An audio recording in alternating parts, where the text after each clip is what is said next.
Bonjour, bienvenue sur ma chaîne, le miroir de la magie. Je suis contente de vous retrouver. Je vais faire un petit tirage pour les vierges, scorpions et gémeaux avec l'oracle de la voix des âmes et la magie de la nuit. Donc, j'interdis toute interférence d'entité. Et je vais tirer de ce pas 3 cartes qui concernera l'ambiance. L'ambiance énergétique des vierges, des scorpions et des géminis. Allez, go, go, go, go. Message de conseil. Aïe. Donc, évitez de vous faire mal. Petit conseil, ne faire que ce qui vous fait du bien. Voilà. Donc, rien de mal. Bientôt. Message de conseil, bientôt. Donc on est sur du temps aligné, ok. Et libération, génial. Vous allez, alors moi ce qui me parle et qui me vient tout de suite, c'est que vous allez être en connexion avec vous-même, aligné avec vous-même, vous allez savoir vous écouter, entendre, ou alors on va vous mettre sur votre route quelqu'un qui va vous donner un message et des messages de conseil, mais surtout aussi une réponse à une question ou une réponse qui a un problème qui était là depuis trop longtemps en fait. Et enfin vous allez bientôt être libéré de ce carcan de cette promesse même. Je vois qu'en fait, il y avait même carrément une promesse, une destinée. Vous savez, comme si en fait, il y avait eu un pacte. Donc bientôt, vous allez être libéré de ce pacte qui peut-être vous entravait de manière négative. Ou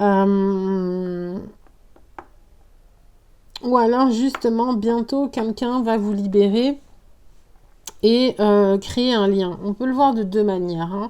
Il y a une libération qui va peut-être engendrer une nouvelle connexion et donc une nouvelle connexion avec le petit doigt. C'est vraiment quelque chose de...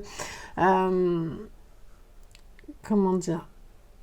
Vous savez, l'amitié, mais profonde et un peu aussi enfantine, vous voyez, un peu enfantine. L'auriculaire, c'est aussi être à l'écoute de soi. Le petit doigt, ça reste aussi...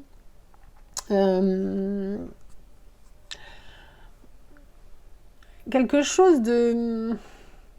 Attends, moi ce qui me vient en fait, c'est qu'il y a un pacte ou une promesse, ouais voilà, un pacte, une promesse qui a été fait petite ou petit, ou dans même avant l'incarnation, donc avant la source ou dans même une autre vie qui a été fait et du coup bientôt s'achèvera la libération de ce pacte là, alors soit par sa réalisation, soit par justement la connexion déconnexion, voilà, la reconnexion va permettre une déconnexion et une libération.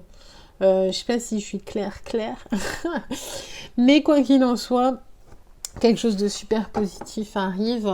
On est sur ce qui est en haut est en bas, donc déjà un équilibre et c'est vraiment très bientôt. Donc peut-être quelque chose que vous attendez depuis très longtemps, genre même plusieurs vies. Hein, j'insiste un petit peu sur ça. Je pense que c'est même sur d'autres vies qu'il y a eu ce pacte-là et en fait bientôt libéré de ça, quoi, de cette emprise. Il y a une emprise, ouais. Allez, je tire une carte magie de la nuit. Ben, je crois que votre tirage, il va être super rapide, en fait. Je crois le dévoiler le plus rapide. Nyx. Ouais, ce jeu est magnifique. Hein. L'oracle magie de la nuit, il est juste extraordinaire. Donc, on est sur Nyx, le 34. 34, donc je le connais pas encore bien ce jeu. Je vais voir. Je vous avoue que je vais aller lire ce que me propose Nyx. Née du chaos, Nyx est la déesse de la nuit, puissante, bienveillante et protectrice. Elle possède le don de prophétie. De façon contradictoire, Nyx a engendré Héméra le jour. Elle peut paraître terrifiante, mais elle est en réalité porteuse de bons conseils. elle pousse, elle pousse au repos et met en valeur la lumière, nous faisant l'apprécier davantage. Donc on est encore sur des conseils. Hein. Et je pense que justement aussi, bientôt, vous allez pouvoir être libéré et pouvoir récupérer votre don de conseilleur, de guide. Vous voyez parce que peut-être que pour l'instant, en fait, on vous a bloqué dans vos dons de prophétie. Ouais, voilà, c'est plutôt ça, je pense. On vous a totalement bloqué sur vos dons de prophétie et de prophète, d'intuition, de votre magnétisme aussi. Vous aviez accès à certains secrets et on vous les a bloqués. Mais bientôt, vous allez pouvoir être libéré des liens, des obligations qu'on vous a... qu'on vous a incombé, ouais, je sais pas comment on peut dire. La carte de Nyx nous invite au repos. Elle vous invite à mettre de côté vos préoccupations et vous encourage à ne pas vous laisser envahir par vos inquiétudes. Elle vous rappelle que la nuit n'est pas toujours synonyme de noirceur et de négativité et que la lumière y est toujours présente. De toute façon, elle sera bientôt là, hein, la lumière. Hein. D'ailleurs, mais c'est dingue, hein. Attendez, je vous dis après. N'ayez donc pas peur de l'obscurité, portée par la nuit, au contraire, embrassez-la, car elle vous poussera à vous dépasser. Et d'ailleurs, oui, ce que je vous disais que c'est dingue, c'est le message de conseil, la carte est noire. Nyx, déesse de la nuit, est noire, d'accord ? Bientôt la lumière arrive. Bientôt la lumière arrive, la libération, quoi. C'est juste extraordinaire. Voilà. Et vous allez pouvoir de nouveau tenir la terre dans vos mains. Donc la terre, c'est... attention, un T, c'est... alors, T, dans l'alphabet, c'est Jésus sur la croix, d'accord ? Ça représente la croix. Et R, c'est errer. Hein. Donc, en fait, quand on accepte cette incarnation et qu'on vient sur Terre, c'est qu'on accepte notre chemin de croix, d'errer dans notre mission, d'errer sur Terre pour justement réaliser une mission particulière. Voilà. Moi, ce que je pense également, c'est que justement, il y avait quand même quelques capacités parapsychiques, et notamment de prophétie, qui vous ont été bloquées. Hein. Voilà, on vous a bloqué ce côté guide spirituel, guide de prophétie, peut-être pour votre bien. Hein, d'accord, parce que sachez que ils ont pas mal morflé, voire même été bloqués, éliminés ceux qui avaient des capacités. Et je pense même vos capacités d'analyse, parce qu'on est sur quand même l'énergie du... Donc Gémeaux, Vierge et Scorpion. Gémeaux et Vierge, en fait, vous êtes les deux signes rattachés à Mercure. Mercure, d'ailleurs, en alchimie, est le sel, hein, donc le sel, la sublimation. Mais aussi, c'est Hermès, donc Mercure, Hermès, c'est le dieu de la communication. La communication, de la médecine, des voleurs, et oui, du commerce.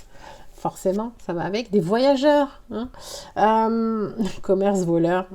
On n'est pas très loin. Il n'y a qu'un pas. Non, qu'ils ne m'en veulent pas. Non, mais voilà. Donc, tout ce qui est médecine, commerce, communication, voyage, analyse aussi. Hein, avec la Vierge, on est sur la capacité d'analyse, de précision. C'est des études aussi. Donc, le spirituel, oui. Donc avec la Vierge, l'analyse, celui qui va voir avec précision, méticuleux, donc la médecine, c'est souvent des médecins, et des recherches, et aussi celui, donc avec le Gémeaux, oui, celui qui communique, qui analyse, qui va vite, qui est dans les échanges, dans l'international, dans plein de choses. En côté Égypte, c'est plutôt Thoth. Hein, donc celui qui écrit, le magicien, le mage, donc l'alchimiste, hein, voilà, comme je vous dis, sel, mercure, l'alchimie, bon voilà, Thoth, l'alchimiste, le magicien, Donc je pense sincèrement qu'en fait, avec vos capacités de déesse de la nuit, ou de dieu de la nuit, on va dire ça comme ça, qui étaient vraiment très, je pense, très importantes, vous ont été bloqués pour que vous fassiez un certain cheminement personnel sur la voie alchimique de transformation, de pouvoir acquérir une humilité, une expérience qui va qui vous change. Et bientôt, en fait, ce moment de contrainte et de blocage sera vraiment totalement enlevé et vous serez totalement libéré afin de pouvoir briller, tout simplement. Parce que justement, après la nuit vient le jour et c'est Nyx qui a créé le jour. Donc, n'est-ce pas magnifique pour finir? Allez, ben, cher Gémeaux, et le Scorpion, je vais quand même parler un tout petit peu de Scorpion, un petit peu beaucoup même de Scorpion. Parce que le Scorpion, il faut savoir que c'est le signe du magnétisme, du sexe, de la mort et de la renaissance, car il a comme maître le Mars, donc la virilité, l'homme, la guerre, et Pluton, qui est la mort et la résurrection, l'abondance aussi, hein, la coupe d'abondance, la coupe de fortune. Vous voyez d'ailleurs, la coupe de fortune est là, hein, est représentée par la terre dans les mains, donc voilà.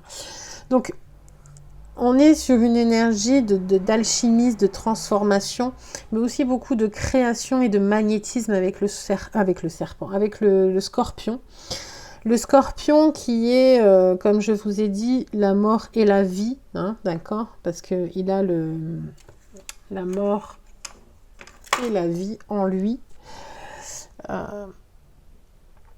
Et donc, en fait, vous allez pouvoir, vous avez une force, et d'ailleurs, le Scorpion, c'est la maison 8, c'est la sexualité, hein.